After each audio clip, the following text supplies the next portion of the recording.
Hari ini kita akan bertanya banyak hal terkait dengan nasib Partai Nasdem dan koalisi perubahan. Perubahan ya Bang, bukan perubahan. Ya. Perubahan. Kenapa kita harus mendalami itu? Karena rupanya ini terkait dengan nasib pencalonan Anies Baswedan. Yang di episode awal dulu Bang Julvan pernah sampaikan ke kita, dibiarin aja juga, nanti juga nggak jadi. Naga-naganya beneran ini. Iya, tapi saya penasaran. Ya banyak juga ya orang mengatakan Anies ini kan potensial, sayang kalau sampai nggak bisa maju. Tapi gimana Bang Julvan melihatnya? Sepertinya betul ini Bang, nggak bisa maju juga ini Bang. Ya saya lihat begini, pertama kan kita lihat Anies ini terlalu bersemangat. Jadi kalau kita bilang syahwat politik kan, kepingin cepat-cepat dideklarasikan oleh Nasdem. Bertemu dengan syahwatnya Surya Paloh, juga ingin mendeklarasikan Anies karena ada kekhawatiran-kekhawatiran yang sudah pernah kita bahas. Tapi kan tidak dikaji, tidak dipelajari begitu. Problem apa yang ada dalam diri Anies, yang dialami oleh Anies, problem yang dialami oleh Nasdem kan gitu. Nah dalam perjalanan kita melihat speed yang paling tinggi dukungan terhadap Anies di internal Nasdem itu adalah melalui Ahmad Ali.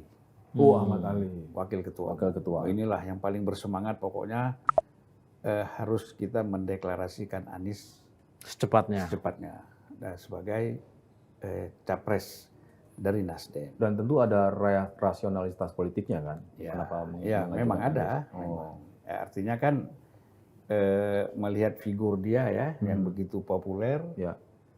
Waktu itu kita kan belum bicara elektabilitas, ya kan, baru bicara popularitas. Nah, jadi Anies cukup populer sebagai gubernur DKI, nah sehingga dianggap oleh elit Nasdem ini sangat pantas untuk dideklarasikan, untuk didukung, bukan deklarasikan, untuk didukung. Ya. Nah, yang selalu bersemangat kalau dalam forum-forum Nasdem itu membicarakan soal Anies itu adalah Ahmad Ali.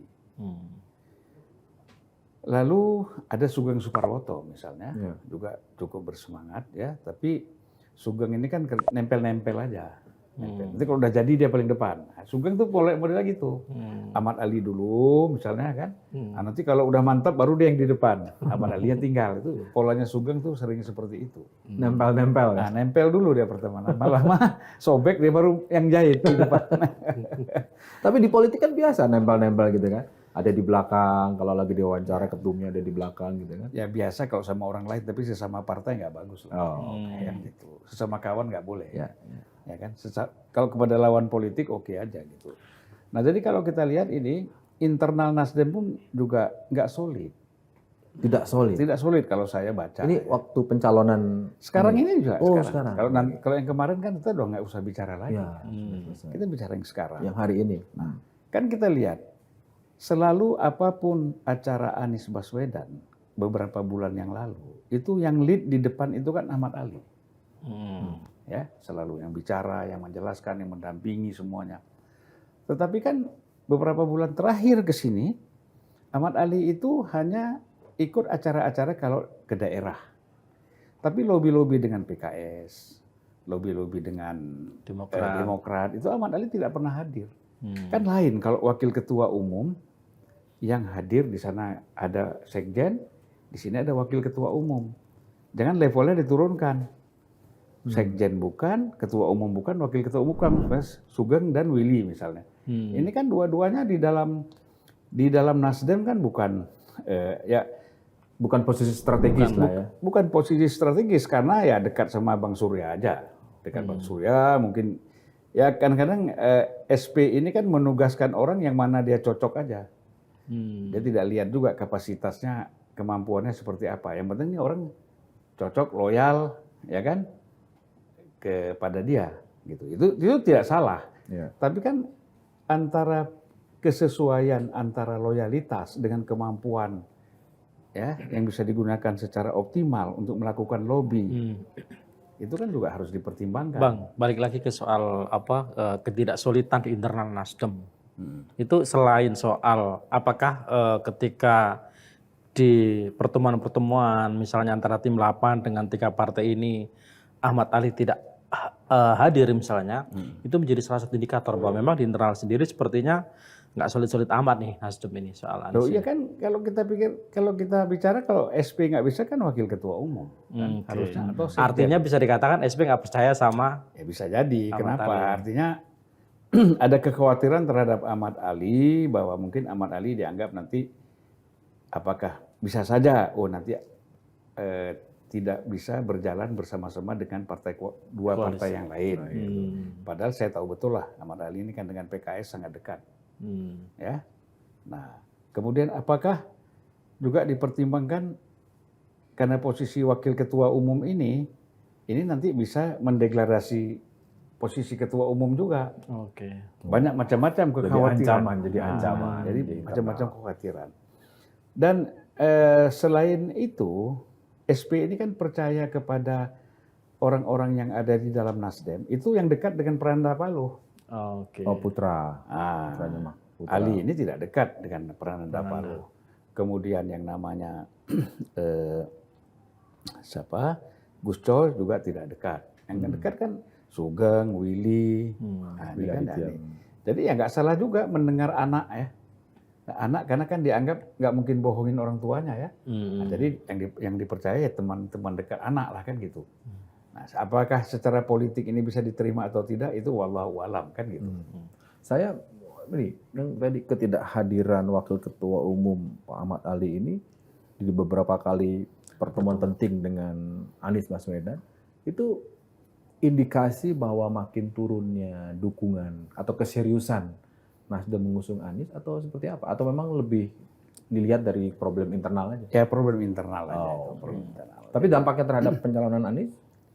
Ya, Ada artinya faktor kan itu? artinya begini, kan ada dua sisi yang memang tidak ketemu ya.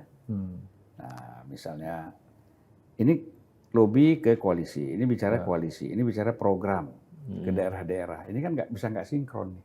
Apa yang dibicarakan di sini, apa yang strategi di sini apa ini yang mau dilakukan? Karena dilakukan oleh dua entitas yang berbeda. Dua entitas yang berbeda, gitu loh.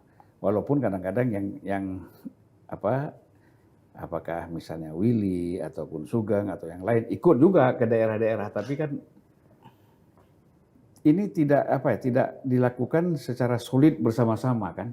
Kan enak tuh kalau bersama-sama, di sini sama, di sana sama kan gitu enak, jangan terpisah.